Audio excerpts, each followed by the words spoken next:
Artinya sejak terjadi peperangan di Irak, di Yaman, di Syam, dunia ini tidak dalam sedang baik-baik saja. Peperangan akan meningkat frekuensinya. Kemarin kita lihat 1 tahun Ukraina dengan Rusia gak kelar-kelar. Sebentar lagi akan menjalar ke tanah-tanah Afrika, atau boleh juga akan menjalar ke Laut Cina Selatan. Pertanyaannya sebagai kaum muslimin, apa yang harus kita persiapkan?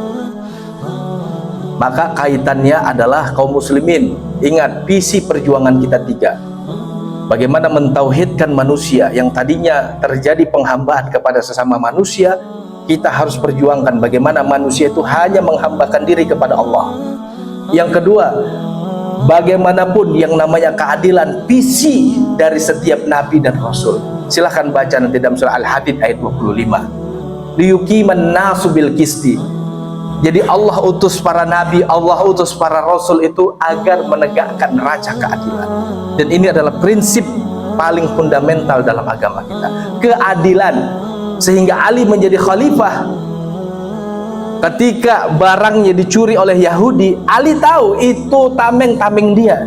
Sebagaimana kita tahu kalau kita punya tas itu tas kita, khas sekali.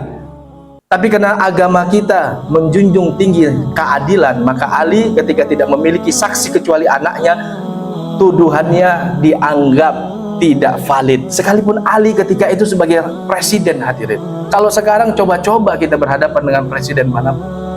Tapi dalam Islam bisa. Akhirnya si Yahudi itu terharu. Dia tahu yang zalim dia. Dia balikkan tameng tersebut dan dia bersyahadat la ilaha illallah Muhammad Rasulullah. Karena nggak mungkin agama yang mengajarkan kebaikan seperti itu kecuali agama itu agama benar.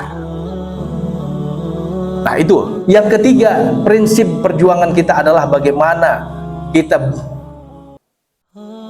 menciptakan kesejahteraan. Kesejahteraan di sini bukan berarti orang miskin nggak ada, hadirin. Bukan seperti keadilan sosial versi Marxisme, di mana orang kaya juga tidak boleh memiliki aset. Bukan. Orang kaya silahkan memiliki aset sebanyak-banyaknya. Orang miskin kalau memang keadaannya miskin, kita pun tidak kemudian mencegah adanya kemiskinan, tapi kita rawat, kita manage kemiskinan itu sehingga tidak terjadi kelas sosial. Sehingga orang miskin misalnya kayak di Amerika sana homeless, gak bisa makan. Bukan begitu. Kalau memang dia ekonomi lemah, ya lemah, kemudian kita berdayakan, tetap kita kasih konsumsi dia.